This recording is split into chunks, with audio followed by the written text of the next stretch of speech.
Hello and welcome to another episode of the LWDG Pod Dog.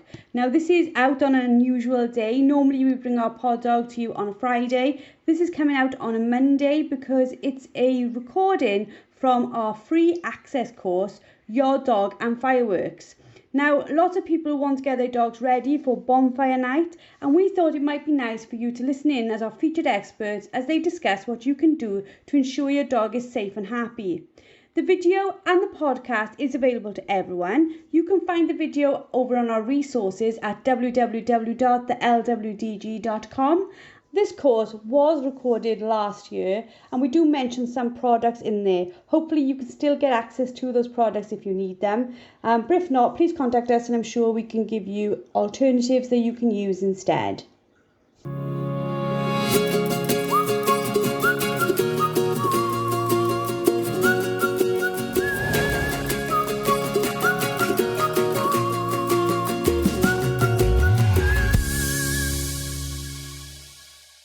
It's only a short amount of time until Bonfire Night, and for many of you, this whole season, this whole section of time is really, really worrying because you're very concerned about what your dog's going to respond to, how your dog is going to feel, and certainly if your dog has got situations or got problems already, it's even more worrying for you. So ladies, thank you all for coming. I've got on the call with me tonight Emma Stevens, Jay Elcock, Abby Reid, Gemma Martin and Claire Denya.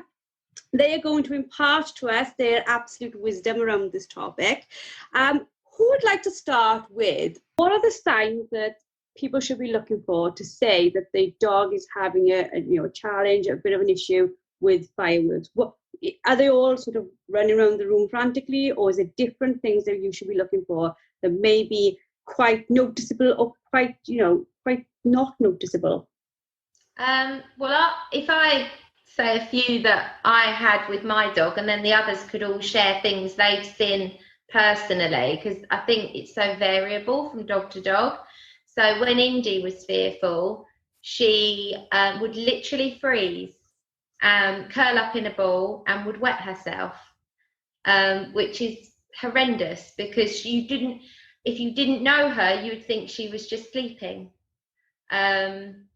And that then started becoming shaking. And I didn't know that she had wet herself until she got up when it had finished, because she didn't move. And then she started shaking. And then because it got progressively worse over a few weeks, because we had this time period where fireworks are going off constantly. From that, it started with vocalization as well. So frantically barking. At the air indoors, like at the ceiling. But the initial things were very, very subtle.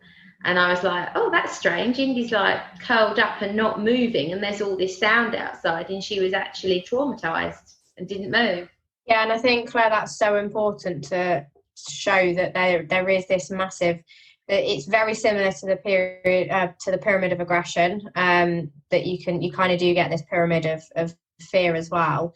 That it's the signs in a real early stage are very, very subtle. It can be lip licking. It can be going and standing in a corner. It can be lying down and not moving at all, which to a lot of owners, whale eyes and all of that sort of stuff, taking themselves off into the bed and things like that. And if you didn't know that dog, you would think, oh, it's just taken itself off into its bed, it's just a bit tired, or oh, it's just in a deep sleep, it's just not moved, or and loads of different kind of reasons that you kind of put to this dog that actually it isn't scared, it's just sort of having an off day or something like that. And then what happens is if those behaviours are ignored, the same as aggression, if aggression's ignored, you kind of go up this level and it gets a bit worse, and then up this level and it gets a bit worse. And then you've got obviously what Claire said right at the end, which was this vocalisation just at thin air, because almost all of those underneath haven't been either with fear. It's slightly different because it's not, especially with firework night, it's not something that you can stop and jump in on and prevent. So those behaviours have effectively been ignored because of the situation that they're in, not because an owner's not done something about it.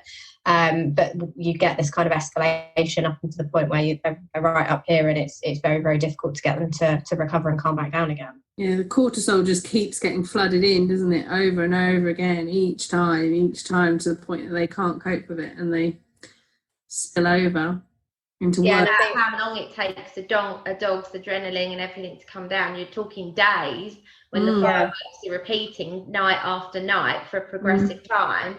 You're like, and sometimes within a night. So you'll have like one little flurry of fireworks, and then they'll start to relax thinking it's ended, and then you'll have another, and it's quite unpredictable, isn't it, like depending on, because you don't know what all your neighbours are going to do, so you don't know when they're all going to happen either. Yeah, and you're just kind of like just filling this bucket up continuously until to the point where it overflows, and then on top of that you're going up this kind of pyramid of scale of their behaviour, and usually lots of people don't do anything or realise their dog is stressed until they're at a point where they're almost screaming in your face, I'm really stressed about this, because the subtle signs aren't necessarily picked up on. And some dogs will even become destructive, won't they, through it. They will destroy the house if they're left alone through fear. You've got to think how traumatised a dog must be to be in that state of mind to do those sorts of things. One of the other signs as well, excessive drinking. Some dogs tend to drink a lot when they're stressed. That's what I was going to say, and pant a lot. So what Nova did, she buried her head. I could see her body going, like she was her heart rate was up very, very fast. This was quite an extreme reaction in the first instance, but then she just drank so much. And I guess part of it is biological, because she's been panting so much, and that's warming her. She needs to drink to cool, and she's been losing all the energy, electrolytes, whatever it is. But I think also sometimes it is just like a bit of a desperate. Anything to do. I'll drink the water. I don't know what else to do with myself, kind of thing. Yeah, it's almost bordering on that destructive thing. They'll go and do something just to be doing something, rather than, like, if you get stressed, some people keep busy and some people sit and don't do anything. Dogs often self-harm when they're afraid, anxious, or in pain, but with fear with fireworks. So excessive licking of themselves to the point that they'll lick themselves raw, or nibble themselves raw. Indy will pull the pads off of her paws, literally pull them. Bless her heart. Pads off. And she used to have laser treatment to help the healing process. I'm touching wood. We've been good for 2 years. We don't have these problems anymore. I think so. I once heard someone say this, because, like, in the same way that humans self-harm, you get a small high, you get a bit of endorphin, which can counteract how afraid they are, and the adrenaline and the cortisol from the pain, because your body releases it in response to. It's also the different neurons that deal with pain as well. Like if you're pain through fear, it's a very different one to actual physical pain. So what it almost does is it numbs your fear pain, because you've induced actual pain as well. So by inducing self-harm, you take away the fear in the brain. It's very, very odd how it actually works, but the dog's almost self-harming to relieve the fear pain, because it's a different process in the brain. If you've got a dog that's had previous behaviour issues like resource guarding, separation anxiety, all of those sorts of stuff, they can be like re-triggered by a stressful event. So you may be actually over resource guarding and your dog hasn't resource guarded anything for a long time and it's been fine. And then a stressful event will kind of redirect to a behaviour avenue that they previously had as well. So especially if they've decided that their new den is their only safe space, and then you go and try and get them out to make them go to the toilet. Yeah. You've got me all worried with fireworks now. Or Joe, you have a dog like my Brock, who the problem I had with fireworks is he would be scrabbling at the back door to run out and look into the sky. What mine do? Find the birds. Why is it that fireworks cause an issue for dogs? Obviously, we can't know exactly because we're not inside the dog's brain, but I think the most commonly accepted theory is that it's the pitch of it is very unique and often very high, as well as being very loud, which is something that isn't necessarily familiar to dogs. So as they're being raised, They're getting used to loads of different sights and sounds around your house and around their normal walks. They're not getting bombarded with these noises. And also visual. I know a lot of dogs that the visual part of fireworks is incredibly unsettling to them as well. And that combo together, as well as it happening at night time, where I think a lot of dogs are less confident anyway, because they're not used to being out at night time. We generally don't often. Some people do, but in general, that's not so common. And I think it's unexpected. And often it comes on so suddenly, and I think it's a shock. And you get, if you're not careful, you can get something called single event learning, where a dog's afraid of something straight away, and then it's very difficult to unravel that. And the problem with fireworks is they go on and on. I think it is. It's more the actual time of the day that it happens, because most of us try our utmost hardest to have that lovely off switch when we settle down at night and shut the curtains and all nice and chill, and you've got all of your dogs in this calm state, and then suddenly this unknown noise with flashing lights and sizzling and pitches and things goes off, and they've got no real attachment to any rhyme or reason for it occurring. And obviously we as humans know that it's firework night, or it's coming up to firework night. And then they also have this kind of time of year where they have a break from it. So you have firework night, and then, or it sometimes even starts from Halloween. You have Halloween, and then you have a gap, and then it's firework night, and then a gap, and then it's Christmas, and then a gap, then it's New Year.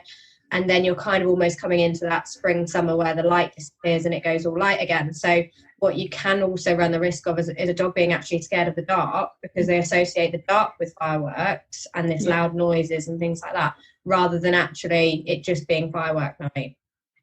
And I think it can create other noise phobias as well as a fear of the dark. So, for example, one of our dogs is afraid of fireworks. I can go through if you want, but the situation happened that was not very well controlled or I expected. And then last season I took her beating for the first time, and she was just afraid of the flag. I don't think she would have normally been afraid of a flag, but it was that snapping noise. When people started making that snapping noise, she did exactly that same, oh my God, what is that noise and where it's coming from? And she'd become sensitized to things that she wasn't expecting. I think it's not related to, like, I know lots of clients have come to me and said the dog's scared of fireworks, but they're not scared of thunderstorms. And you've got to kind of understand the build up to a storm in the atmosphere. A dog can sense that, so they can almost sort of prepare themselves for something happening. Whereas a thunder and lightning storm can be sometimes slightly different, but you can create from being scared of fireworks, being scared of storms as well. So it's a whole kind of mix of incorrect association from the dog's point of view, because they've got nothing else to associate it to. And does it help, or I suppose that, for example, if you're a dog living in a family and with young children, they get overly excited about it all as well. So they, a child's reaction once they understand what a firework is to almost go off the other end where they're screaming, they're running around, they're flapping at the windows. Does the whole heightened atmosphere affect the dog? I think it can do. Probably depends on the dog, but it's certainly another factor to it all. I think as well, we touched on trauma just now, and Jay said that something had happened with her dog. Sometimes the trauma isn't even related to fireworks or to sound. I mean, a lot of people know my story with Indy, that she was attacked by a dog, and she had a breakdown that resulted in sound sensitivity, which extended to fireworks, gunshot, car doors, buses, air brakes, you name it, anything that resembled. So sometimes I think we try and pin a dog's fear on something, and the trauma that they've experienced could be anything. It could be change of home, something completely unrelated to that, but it develops into a fear. And also looking at it from a perspective that it could be a physical thing as well. Dogs have much more sensitive hearing than us, and if dogs are in pain, some dogs with arthritis, some dogs, if they've got ear infections, it can become more sensitive to sound when things like that are going on. And I think breed specific as well is really important. Some dogs, I have a lot of people that say to me, oh, well, you've got gun dogs, you'll be fine on firework night. And that's not necessarily a a correct correlation of just because I have gun dogs and they go and stand on a peg and have a gun fired over the top of them doesn't necessarily mean that firework night is going to be a breeze for me. I've got dogs in the kennels that we have to bring in at firework night because they can't cope in the outdoor kennels with the echoes and the acoustics of the kennels with the bangs going off and stuff. So it's some dogs, I know gun dogs in particular are very, very sensitive dogs, and I think that's partly the reason, and collies as well. In fact, quite a lot of working breeds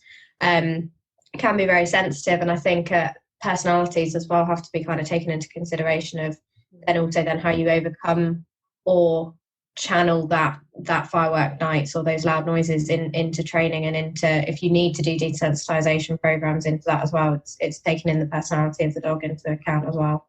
Yeah. So if you've got a young dog or you've got a puppy and you haven't had an issue with fireworks or with Bonfire Night, how can you make sure that your dog, because you said, Jay, about a dog that, suddenly had an issue with it, can you be that you do work ahead of time in order to get your dog ready to cope with different sounds?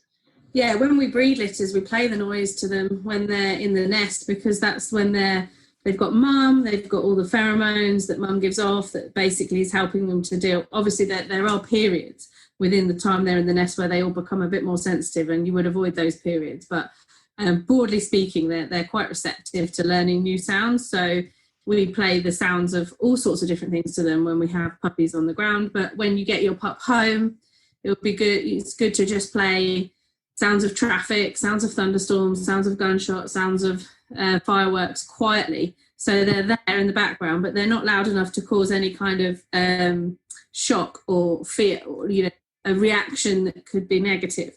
And then you gradually build the volume, and then they become just a familiar sound, like I was saying. And then when it happens for real, it's still going to be noisier, and they're still going to, oh, what's that? But part of their brain will find that sound itself more familiar and be able to put it into context and understand it more quickly, and it not be scary. And yeah, the dog we had, she was, so I don't know if people have heard of fear periods, but there's a lot of debate about if they exist, when they exist, what times they exist. But working with lots of puppies, there's definitely, every puppy goes for a point where it becomes more sensitive to certainly new things. And we had our dog was at that age, and we were in the garden with a bonfire, and we didn't realise it was Diwali because we don't celebrate Diwali. And a house 2 doors down just let out the biggest fireworks sequence literally right behind us. And the worst thing was, not only did that terrify the dog in the moment, but then she ran in the house, and then we were all outside. So she then felt she needed to run back out to get us because we hadn't been able to get in time. And it happened once. And I've spent the next 2.5 years working on it. It's much better, but it's very difficult. So we get them when they're young, definitely. Do a proactive plan to make fireworks not scary. There is an app that I have on my phone which I recommend to puppy owners. It's called Pup School. I don't know if you've heard of it. And they've got a sound part on that app, so you can have it on your phone so you can play it in the garden. But I also have these discs that I recommend people, sound therapy for dogs, which I ordered from Amazon. And this one here is scary noises. I think the idea is they're not meant to be scary. And the other one is specifically for gun dogs, so it's everything they might come across on a shoot, from tractors and backfiring to birds, and to things like the flags, because as you touched on, Jay, earlier, some dogs, the sound thing kind of really does travel, and gunshots, so they're quite good things to have in the house to play. On the build up as well, like I tend to, if somebody's got a dog that is sound sensitive, I would tell them to start prepping in the summer. Don't wait until the end of the summer, September, October, and then go, oh no, it's nearly fireworks season again, I'd better do something. You need months if you're going to work with these guys. Sensitization, you've got to plan for it. So obviously we haven't got months now, we've got weeks. What can you do then? So we've thought of a way of being proactive when we've got more time. if we haven't got more time, what things can we be doing to make the night easier for all dogs? I think the main thing I would say is that you almost want the whole evening to sort of be what I would call a non-event. So a non-event for the dog. So it's not something that they need to feel worked up about. So I think if you're rushing around the night of firework night trying to sort out a bed for them and, do you know what I mean, and get everything ready, the dog's going to know something different is occurring and changing. So if you've not got the weeks to get ready from a desensitization to the actual noise point of view, you still have the weeks to get ready in the house. So things like adaptil plugins or pheromone plugins, they can work for up to sort of, you want to be plugging them in sort of between 6 and 4 weeks before a stressful event of some description, if you know your dog's already getting stressed by something. And you can play those noises at very, very low volume and start increasing them, depending on how the dog is obviously responding to it. But you want to be trying as much as you can. If you know that your dog is going to be stressed by it, that you want to be saying, like Claire said, in the summer really is where you want to be prepping your dog for it. But the fact that we've got a few weeks, the main thing is I would say start walking them at night or spending a bit of time in the garden playing with them, like just in the dark. Like take them outside while we've not got fireworks going on, take them out and feed them outside in the dark, so they're just at least used to the dark. So if you end up walking and you're caught out and there is a firework that goes off, you've only got the actual firework to deal with rather than the fact that they're not used to being out in the dark and there's fireworks as well. So I've told all of my clients recently, a couple of times a week, start walking them out in the dark or just playing in the garden with them in the dark, so they're just getting used to it. Because the pups that I've got coming through now will have been born in sort of February, March time. They haven't had the dark yet. They haven't had a winter. So it's important that they get desensitized to the whole point of winter and the dark and all of that sort of stuff, because it's going to come a point where they're being walked in the morning in the dark and they're being walked in the evening in the dark. And if suddenly that goes from being in the light to the dark with no sort of transition into it, it can be quite daunting for them. Mm-hmm. So if we've done all those things that we've chatted about to get them ready, but then on the night they're not responding well and they are really starting to get upset by it, what should we do? I'd stick with what Emma says, keeping it a non-event as much as possible. So you want to be as calm as you can. You're going to be distressed if you see your animal distressed, but you've got to self-talk yourself. As a human, we can do this and keep ourselves as calm as possible, and don't ignore them. So I have heard in the past people say, if your dog's afraid and it's coming up and seeking attention, ignore it. Don't give it any attention, because you'll just reinforce it. But you can't reinforce their fear. You can't reinforce an emotion like that. You don't want to be afraid with them and go, oh, baby, don't worry, it's going to be okay, and give them lots of extra fuss, but just treat them like you normally would. I think that they do well with comfort in the same way as a scared child. They sometimes just need you to rub their back. So I would say, but if they don't want to touch them, don't touch them. Go with what your dog says. Shut the windows, shut the curtains as well. There's another thing, I've been with people and they leave the curtains open because they quite like seeing the odd purple sparkle in the sky, but that's not helpful. And also shutting the curtains can muffle the sound a little bit as well as the sight, and just put telly on or radio on so the noises outside are less conspicuous. The only thing that I would perhaps add, I don't know if you can hear me, my phone's gone a bit funny, is I think we mentioned putting the TV and the radio on, but I'd actually turn them up higher. So actually that drowns out some more of the noise outside. I try and leave all the lights on as well. So leave the main light on and all lamps and stuff like that, so that it's very light inside. So it's not this big kind of contrast of flashing and dark and flashing and dark all the time. They won't necessarily, if your curtains are shut and your lights are on, they don't necessarily notice the flashing lights of it as such. And then hopefully it'll just be sort of a vibration and then pitch issue that's throwing them. But you can get things like thunder shirts. They do work really, really well. I've known dogs wear them, and it's not completely cured it, but it's taken the edge off of a dog that would be literally trembling and terrified to a state where they can at least lie down hidden somewhere. And then coverings on crates and stuff like that, or coverings in bed areas and things like that, so they've got a little pen to go and kind of hide in. But like Jay said, you're not reinforcing a fear if you reassure your dog or hug or cuddle your dog. If that's something that they're used to, by all means let them come up for a cuddle in the evenings and stuff. If they are getting scared, it's not you turning around and going, I'm reinforcing that fear and they're going to have that forever. That's exactly spot on. I mean, with Indy, I mean, she's fine with fireworks now, but it did take a couple of years. And I wrote down a list of all the things that people could possibly try, because I've tried them all. And some worked and some didn't. But for one dog, it might work. Just because it didn't work for Indy doesn't mean it wouldn't work for another dog. So the list of things I wrote down was the sound therapy discs, which were played constantly, morning, noon and night. The phone app, so when I was out walking her, like Em said, in the evening when it was getting dusk, playing the sounds on my phone whilst walking. I actually did 2 Tellington T-Touch courses as well.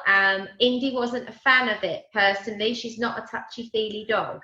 However, she did like 2 of the motions. One was the ear slides and one of the body touches, but anything 2 hands on, she's not a fan of anyway. I have got a thunder vest, but I also learned how to use a bandage to do a body wrap.